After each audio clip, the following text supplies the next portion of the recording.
Good afternoon or good morning, depending on what part of the country you are in. I'm Jed Brewer with Study Groups in the Below the Line Club. I'm pleased to have you on the call today as we talk about recruiting rock stars.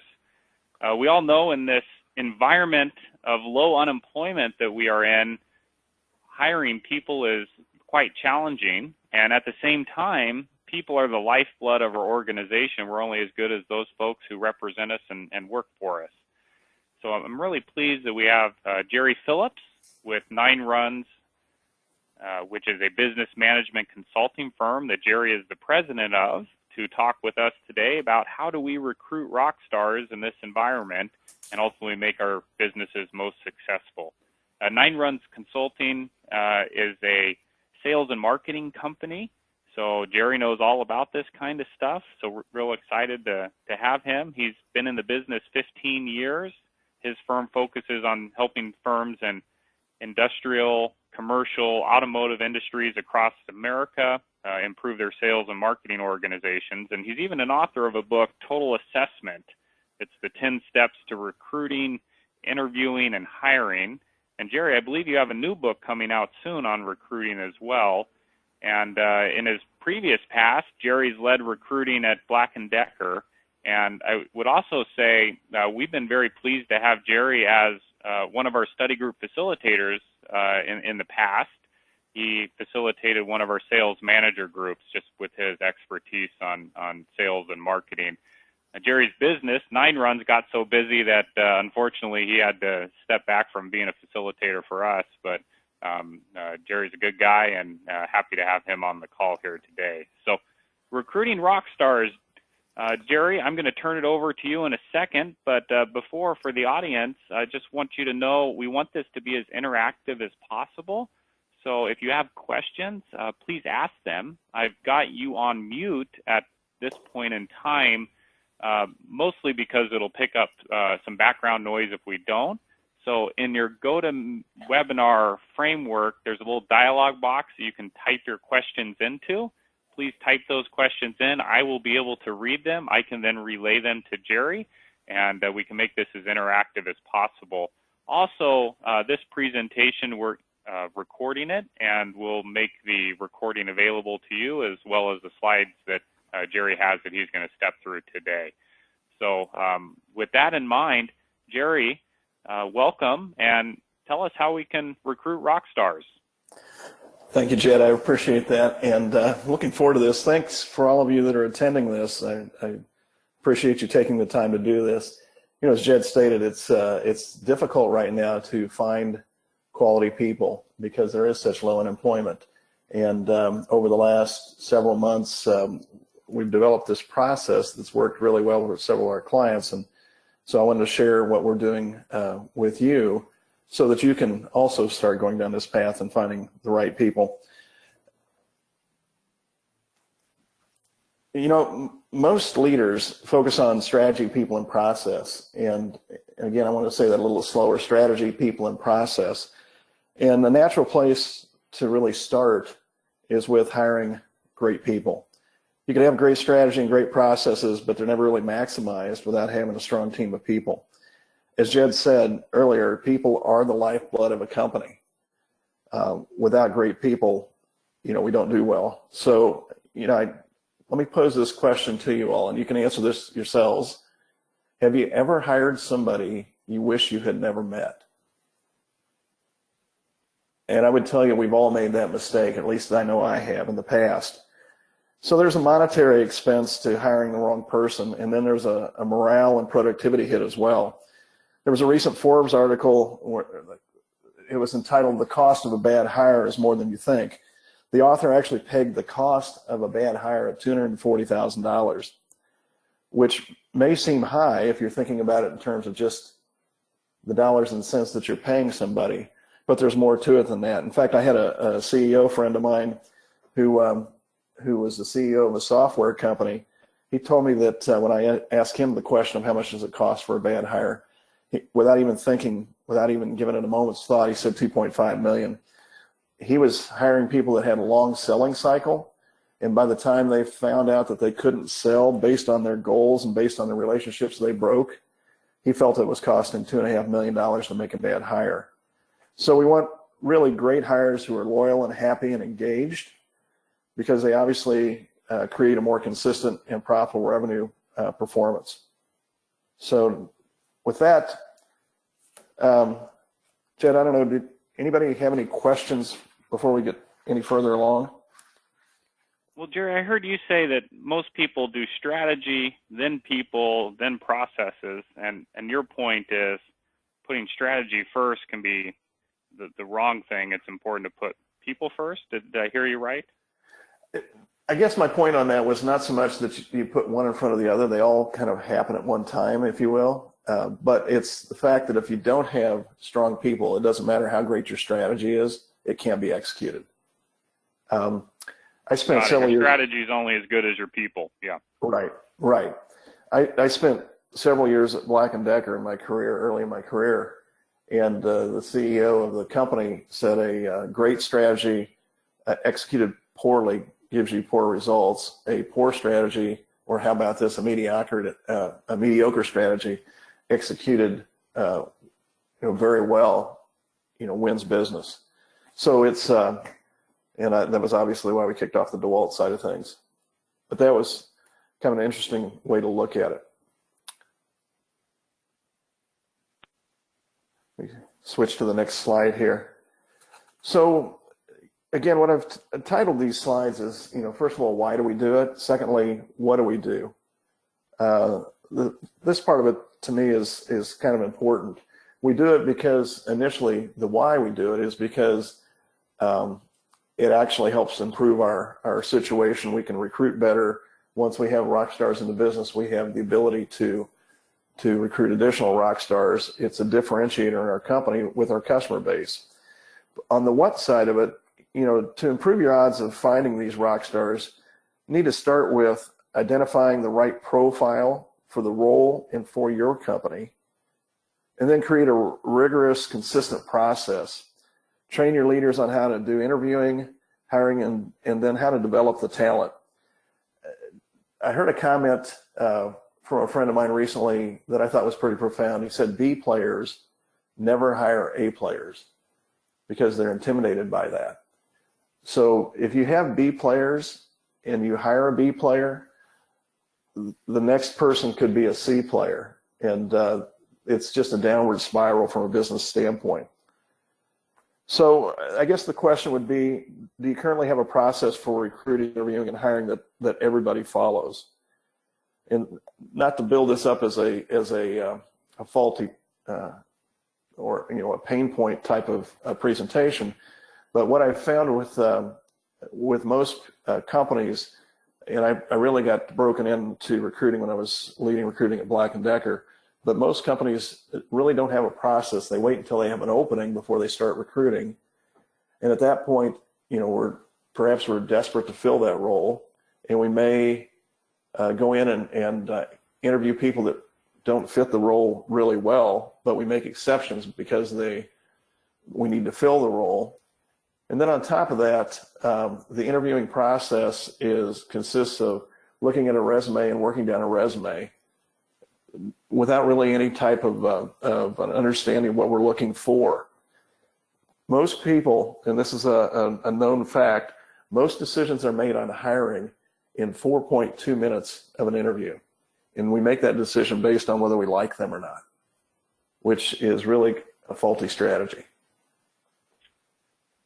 So what we're really looking to do is build consistency in the profile, identify competencies or skills that this individual needs to be successful in the company.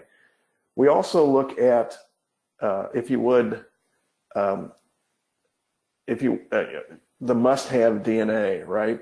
So, if the candidate doesn't have the traits of your must-have DNA, then they don't work here, no exceptions. And I'm really strong on that because I think that has to do with just making sure people are aligned. So what are examples, Jerry, of must-have DNA that you've seen in certain companies? I'm sure it varies depending on the culture of companies, but just some examples. Yeah, thank you, Jed. That's a good question. I would tell you the first thing I always hear about is integrity. If the person doesn't act in integrity, we won't have them in our company. A lot of people talk about work ethic, making sure that there's a work ethic there, but it's the things that are really really focused on, this is the culture of our company. And if you don't align with our culture, you can't be here. And I don't mean that in a negative way, but I'm thinking in terms of what are the intangible things that someone does that if they're not going to do that, they're not going to be a part of this company. So we get really serious with people on this one because it is truly a knockout. I shared the example that I led recruiting at Black & Decker. When we were hiring for the DeWalt team, we actually hired 400 sellers in 4 years. We were hiring them off the campuses across the United States. There were 4 people that we ended up turning in 4 years, and we didn't fire them. They left the company because the rest of the team, in essence, fired them. And the reason is because their values weren't at the same level as the values of the rest of the company. And it was that must-have DNA that defines values. Mm-hmm. Any other questions, Chad? Yeah, well, an observation. I heard you comment earlier on that you asked the rhetorical question, have you ever hired somebody that you wish you hadn't met? And certainly I think most of us can resonate with that question. And it's interesting because one of our study group members at one of our meetings shared a book. It was called The No Asshole Rule, but it was effectively how do we purge our organizations of assholes? And the definition in this book of an asshole was somebody that you meet that you feel worse after having had a conversation or engaged with them about yourself than you felt before you had that conversation or engagement with them.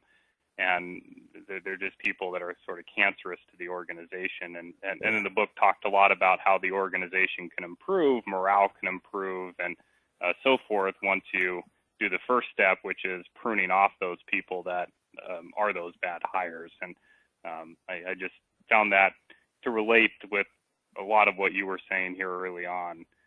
And another question, you said, we wait until we have an opening in general to start recruiting. Maybe we purged off that person we didn't want, and now we realize, boy, we need to fill this position.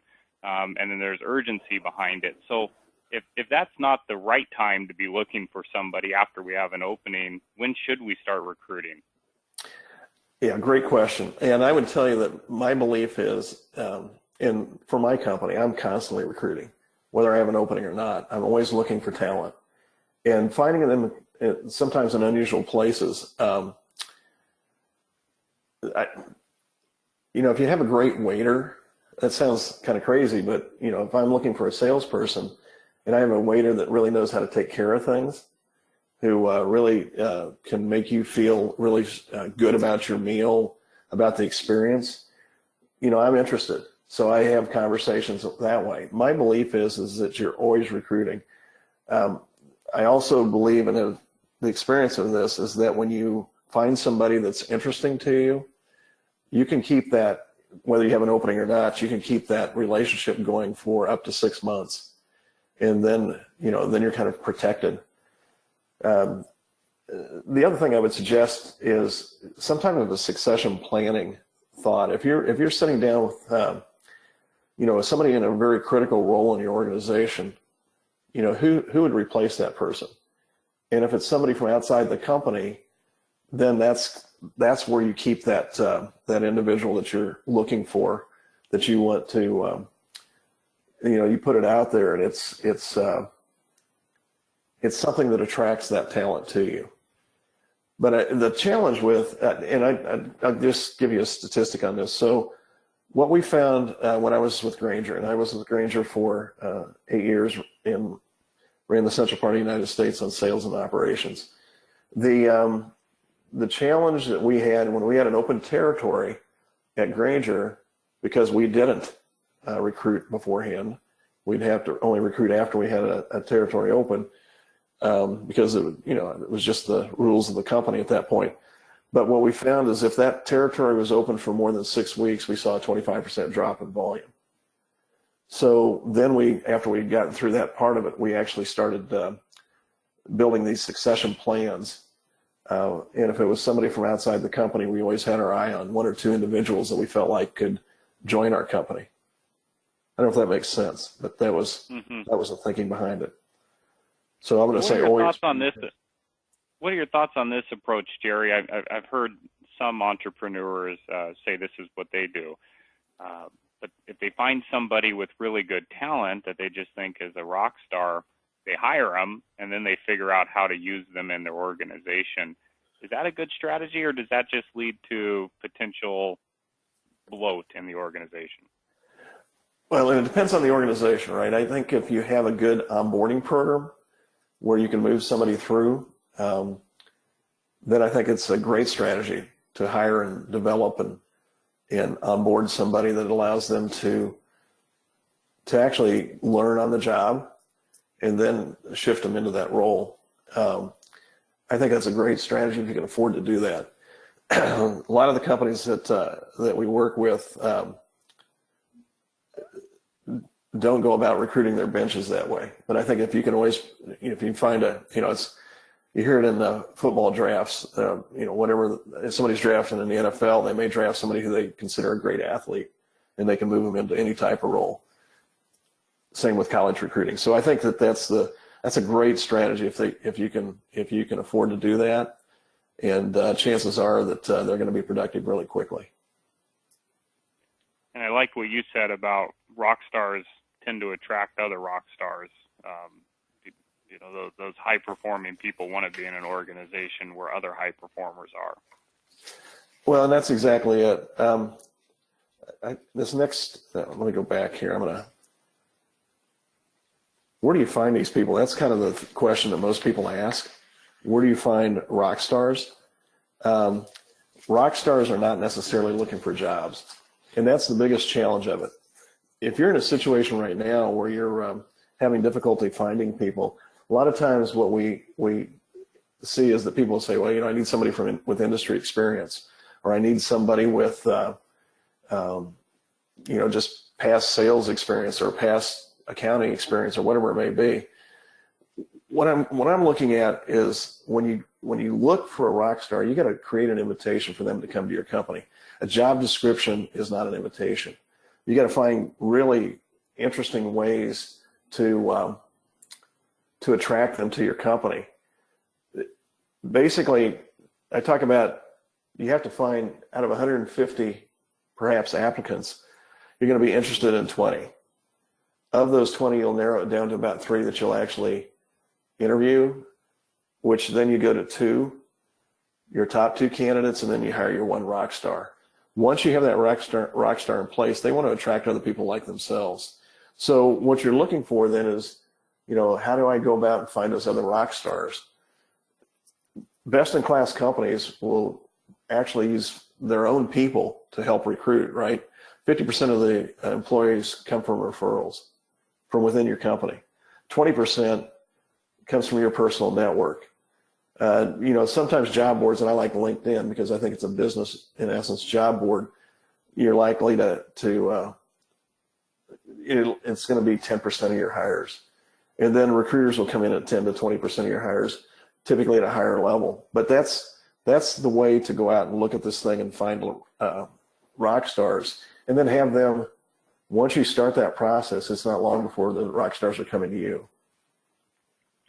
So you say 50% of rock stars come from employee referrals. Do best-in-class companies do things to encourage employee referrals, or do they just try to, I'm thinking bonus programs or so forth, or do they just try to build this in as part of the culture to where employees are so satisfied with their job they speak well of the company to their peers? It's really both, Jed. I think I've got a company I work with out of Long Island that put a referral program together, a bonus program for hires. And but here's the danger of doing something like that. And I say it as a danger. If you don't have a really clear understanding of what you're looking for and you're able to communicate that clearly, then you're going to get a lot of people that are just friends. But again, if you've got rock stars, they're looking for people that are like themselves. And if you have a really clear understanding of what you're looking for and you can communicate that clearly to your employees, a bonus may help, maybe it doesn't. It's maybe they're satisfied enough they just want to bring other people in like themselves. But also your network, if you can share with your network what you're looking for. And again, very much, very clear about what you're looking for. That's very helpful. The job boards, that's where you have to write the invitation and make sure that people understand what you're looking for, but make it almost a selling piece. This is a great place to work. We have a lot of fun here. We're going to develop you. You're going to continue to grow here. And it's not just money, by the way. So it's all the other things that you can bring to the table that are, that it's a great place to work, that it's a happy place to work. You have customer loyalty. By the way, if you have employee loyalty, you have customer loyalty. Those things go hand in hand. And then on those hard to find roles, I would suggest you look for a recruiter. They can find places and make sure it's the right recruiter, because there's obviously retained recruiters and there's contingency recruiters. There's recruiters that work in specialties around functions, and there's recruiters that work in specialties around industries. And I'm sure you guys have used recruiters in the past, but that's just some insight into that. Any tips in using recruiters, Jerry? I know some people have used them and they've been awesome and experiences, and then others have used it and ultimately hired a dud. So curious if you have any insight. I think, again, all of this comes down to your ability to interview somebody with criteria in mind, right? So we talk about competencies. So even as you're working with a recruiter, what's the competencies that you're looking for? You want somebody who can communicate well, and you want somebody who actually listens to what you're looking for. Again, I'll put it on us to have clarity around what we're looking for. And then most recruiters have a data bank of resumes. And again, just having the criteria, say, hey, you know what? I'm not looking for somebody just to fill a slot. I'm looking for somebody who's going to be impactful. I need an A player. And then defining and understanding what an A player is. Again, how about this? It doesn't guarantee you're going to be absolutely successful, either with a recruiter or even with your hiring the right person. What it does, though, is improves your odds dramatically. So again, if today, most hiring is about a 50-50 proposition. But what you're looking for is to really raise the bar and not just hire somebody that's going to stay, but somebody who's going to stay and produce. And so again, it comes down to building out criteria around what you're looking for. Mm-hmm. So that's recruiters or the individuals that you're hiring. Jerry, are you able to give an example? You've kind of touched on it in various points, but of an invitation to work for your company. You said most people who you want to hire already have jobs, so you need to entice them away with a good invitation of why they should join you. Can you give us an example of what that would look like for best-in-class companies? It depends on the company, right? But by an invitation, it's really focused on what a rock star individual wants and needs, right? Which is the ability to grow, the ability to learn on the job, those types of things. And so it's almost like an advertisement. And off the top of my head, I'm not going to be able to come up with just a term, but I will tell you how we built it with another client of mine. We actually went to people in their company that they felt like were their top performers, and we asked them the question of, why did you join this company? Why do you stay here? And they basically wrote the script for us. This is an innovative company. This is a company that's growing. Would you like to join us? Would you like to join a team that works together, that works hard, plays hard? Those types of things that appeal to, and especially right now, I think one of the challenges is how do we appeal to the next generation of workers, right? So the millennials, the Gen Zs, it's really, again, we've got to look at it not in terms of, hey, you get free meals or you get to play ping pong or something like that, but it's what is it that that attracts people to your company, that helps them be a part of something bigger than themselves. So I think the research and understanding what your top performers, why your top performers work for your company, why they came to your company, that helps you write this process or this invitation. Thank you. Yeah. Jed, I'm going to jump back to, I'm sorry, I stepped over this slide, and I did it because I thought we were really coming down to, maybe it made more sense to say where versus how. Mm-hmm. But really, I want to take a quick look at it. What I would suggest to you is, this is something that takes a little time, but it's well worth the time and the effort to do this. So what I would suggest is pulling your stakeholders together. So as an example, if we're hiring salespeople, it'd be your sales leaders, your operations leaders. Quite frankly, it's your entire leadership team that has and works with, has to deal with salespeople, right? And then what I do is I ask people to identify the competencies through a process of brainstorming. Very simply, what does success look like for this role in 18 months? We go around the room, everybody captures their thoughts, we put it on the board, set that aside. Then we say, what has to happen on a daily basis for this individual to be successful in 18 months? So what are the daily activities? And again, we go around, we capture that, we set that aside. Those two things make up the competencies. So then you break them into some buckets, and then you'll start looking at it and saying, okay, the competency is a high orientation for risk. It could be something in terms of they're able to handle a number of tasks in one day. That's oversimplifying it, but those types of things that are the things that you think about from a competency standpoint. They show leadership skills. They're a problem solver. Then once you set that piece aside, you go back in and brainstorm the values piece. So what's the must-have DNA that, again, that goes back to integrity. It could be work ethic. It could be empathy, whatever it may be. What is it that these things that we value in our company, that if this individual doesn't have it, we won't hire them? And my recommendation is no more than 5. Because if you get more than 5, I think it gets a little diluted. So work with 5. Go ahead and at that point create, you've got your values now and your competencies you've outlined. Then my suggestion is think about what's a solid process that you can use every day for recruiting and for interviewing and for hiring. So from a recruiting standpoint, it's what are the job boards that we want to use? I go back to LinkedIn, and I think LinkedIn's outstanding. But there's other boards out there. The other thing I think about then at that point is, okay, what's my process for bringing these people in? That's the invitation. Then once I get them in, what's my process for interviewing them? My belief is you should have at least 3 separate people interviewing. So you start with somebody who's a screening interviewer, and you have it scripted. Here's the questions based on the competencies.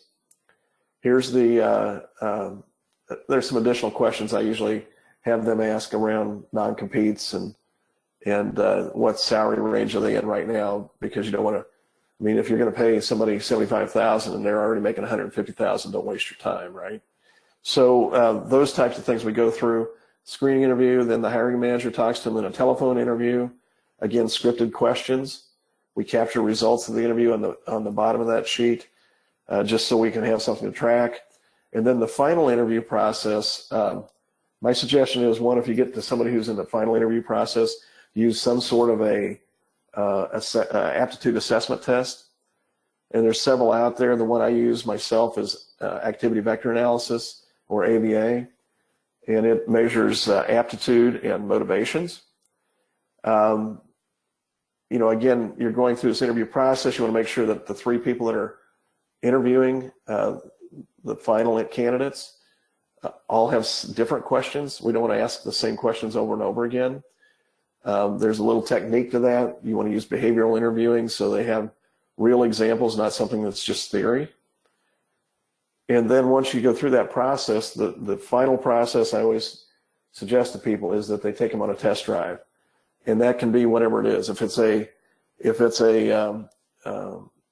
administrative position, this is going to sound crazy, but have them work with Excel and show you what they can do on Excel.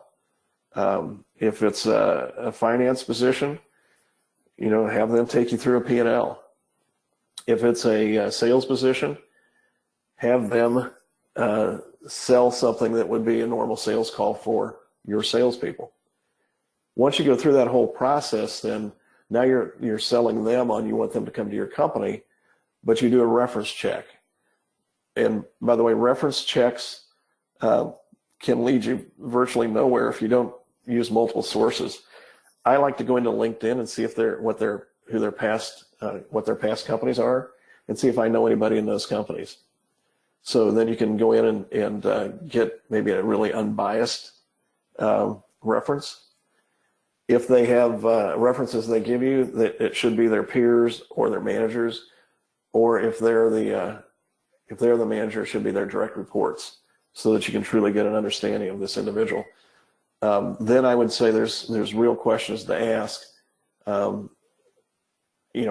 always like to ask the first one is, would you hire this individual again? If the answer is no, then that kind of tells you what you need to know. Again, these are all there's a lot of things to throw at you, and it sounds like a lot, but once you go through this process and you streamline this process, it doesn't take very long at all. And you can actually, from start to finish in an interview process, you can do it in as little as a week, maybe 2 weeks. And the reason that's important is because these are rock stars. They're not going to be on the market long. If you've enticed them to come to look at your company, they can go to a lot of companies. Jerry, so that was a lot back to talk about. To the behavioral assessment part, which I think was interesting.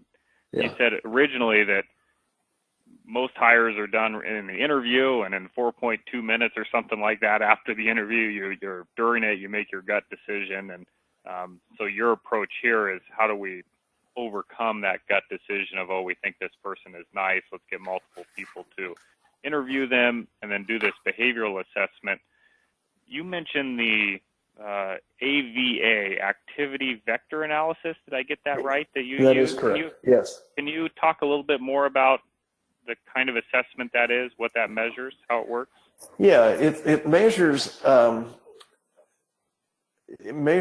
social. It measures well, I'll just take it to the high level. It measures aptitude. So by the time we're 12 years old, we've already pretty much locked into what we're going to be from an aptitude standpoint. And there's no right or wrong answers. It's just what's a better match than others, right? So it'll actually go in and measure job-specific type of things. So we call those JARS. So it's, again, these are the guys that own AVA are former Black & Decker people, and we're all us ex-Black & Decker people kind of run together. But and if you've met a Black & Decker person, you probably understand what I just said.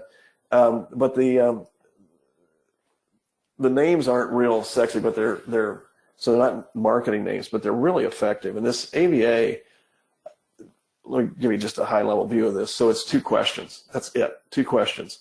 One is, maybe it's a statement. Check all the words that describe that you use to describe yourself, and then check all the words that your friends or coworkers would use to describe you. And then there's an open text box. And the algorithms on this measure job matches. They measure whether it's somebody's introverted or extroverted. They measure the social, do we need it or do we not? They measure detail orientation, and they measure just the ability to be comfortable in a job. So there's 20 different things we measure, and off the top of my head, I probably would butcher it to tell you what they are. But there's 20 different things that we measure, and when we do that, all 20 are available to you. But some are going to be very easy for you. Those are your preferences, and that's your strengths typically. And that is what's most productive, is using your strengths, right? So you create this job profile or this job match, you use the assessment tool, and what it'll tell you is whether they're fit for that specific job or not. But here, I would tell you, what I always caution people when you're using an assessment tool, though, is never use it for more than 20 to 25% of your decision, because you have experiences they've had in the past, because we can adapt our behavior. Our behavior is still the same, meaning our aptitude is the same, but we can adapt our behavior. You want to look at job experiences, you want to look at the interviews, you do want to look at this aptitude assessment, but you want to balance those. It's not something where you can just give somebody an assessment, make a decision, yes or no, I'm going to hire them, because that also doesn't capture their values. And I think the values that do they match your values? That's as critical as you can get in an interview process. So Jerry, you can't use the assessment to hire somebody. Can you use the assessment to not hire? Like, let's say they interviewed great, they seem to have awesome values, but the assessment was bad and didn't seem to check out for the position that you're looking for. Is that a red flag? What do you do with that? It is a red flag. Now, with that information, what I would do is I usually suggest that people use an assessment tool between the second and then the final interview. So by the time you've gone through an interview process with somebody I basically say there's a screening interview, a hiring manager telephone interview, a hiring manager face-to-face interview. At that point, I'm actually using the assessment tool. What I look at then is what am I seeing in this candidate? If I see something completely different in the assessment, then what it does is that it is a red flag, or at least a yellow flag. And so what I'm doing then is asking questions to better understand, did I miss something in the interview process? So I don't suggest that you just throw somebody out unless it's a complete mismatch. But I do believe that what you do is then go back in and find out, what have I missed here? By the way, I use the assessment tool for after we've hired somebody as well, because it really helps with their development. And it really helps with their self-awareness. So once you've had the assessment, if you end up hiring a candidate, I would sit down with them and share the assessment so they understand too. Because it's really talking about how they prefer to work, what their motivations are, what causes them stress, which, by the way, is a nice way of saying that bad behavior. Mm-hmm.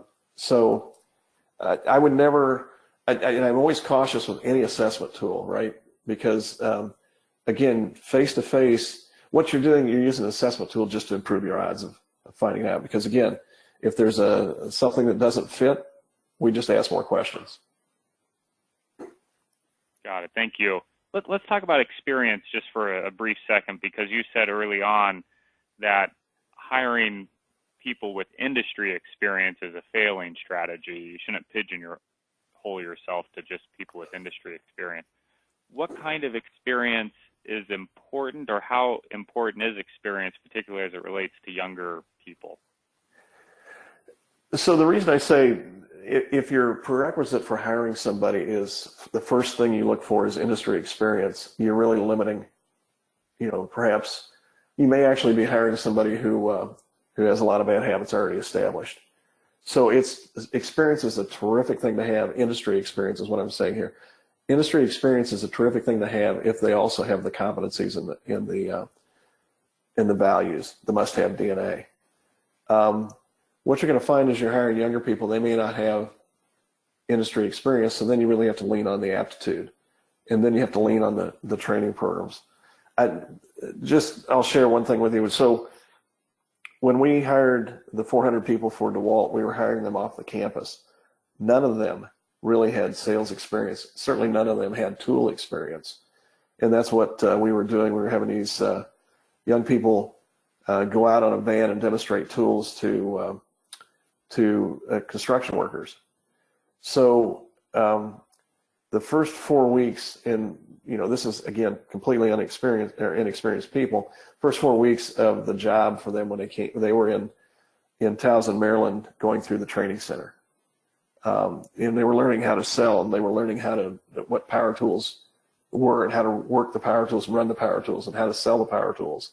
So what I'm suggesting to you is if you find somebody that's not as experienced, especially somebody new into, the working world, they're going to be really enthusiastic and they're going to be sponges.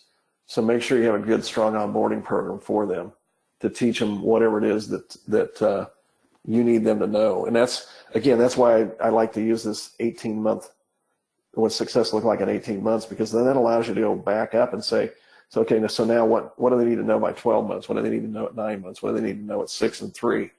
And you can set up your onboarding program accordingly. So hopefully that answered your question, Jed.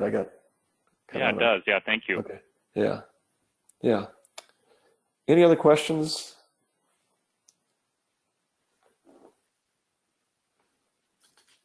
Yeah, go ahead and go on. Well, and that's kind of where I wrap up with this from a presentation standpoint. Just, again, a rule that I would just make sure that you're really clear on what you're looking for. My belief is that people want to help you. So your network wants to help you. Your employees want to help you find these great candidates.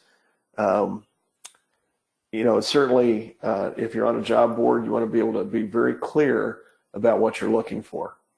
And so therefore, my belief is that the more you understand what you're looking for from a competency standpoint and a values standpoint, and then creating that invitation can help you find these rock stars that can take your company to a new level.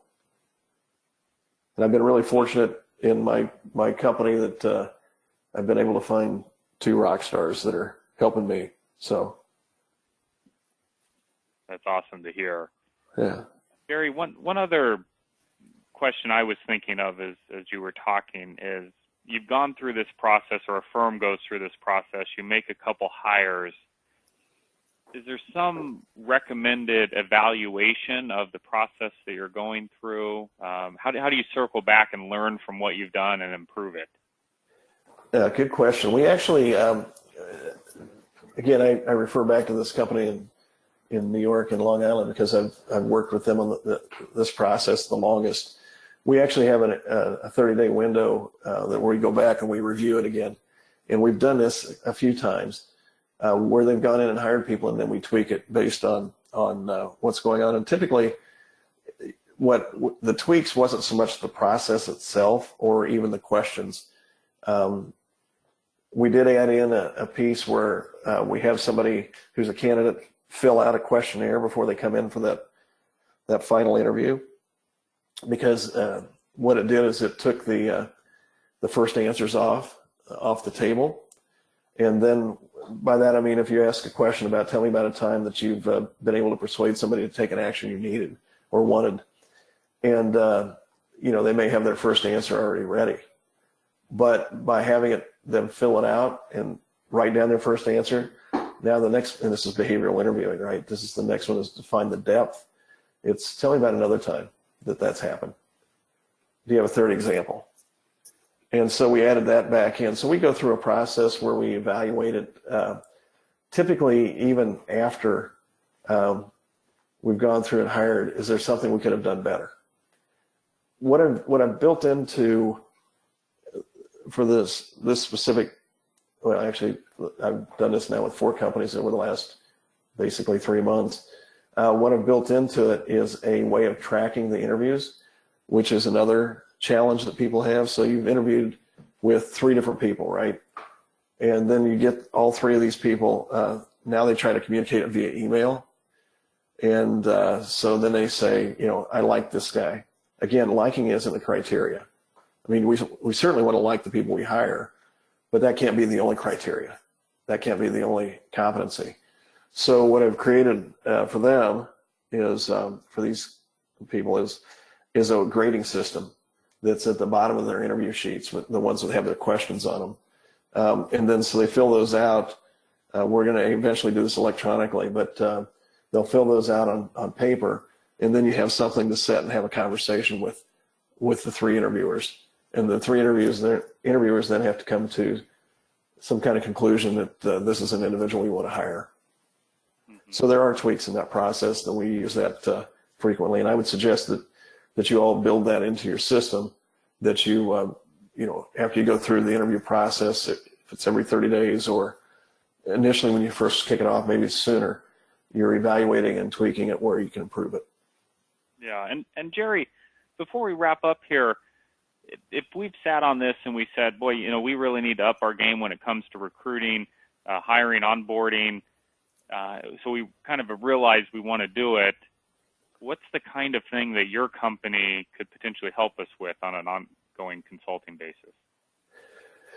First of all, we'd actually help you build the competency model, the values model, the interview process. We do that. We actually go through and teach people how to interview. It sounds simple, but but there's a specific type behavioral interviewing that we want to do to really truly understand if somebody is on a team that's performing, if they're the individual that are making things happen. We help build out the test drive. We help build out the reference checks. So the process from, we can actually start with helping build the invitation. So really soup to nuts. It's the whole process, and it usually takes, depending on how busy my team is, we can do something as quickly as a week to go through the whole process, or depending on the speed and how busy we are, it can take maybe 2 weeks. But it's how engaged people want to be from our clients. How important and how much of how fast that they want to move. That's how fast we can move with them. We'll help the whole way if as needed. Well, sounds very good, Jerry, and I really appreciate you being on the call here to provide some insight into how we can hire these rock stars and improve our organizations.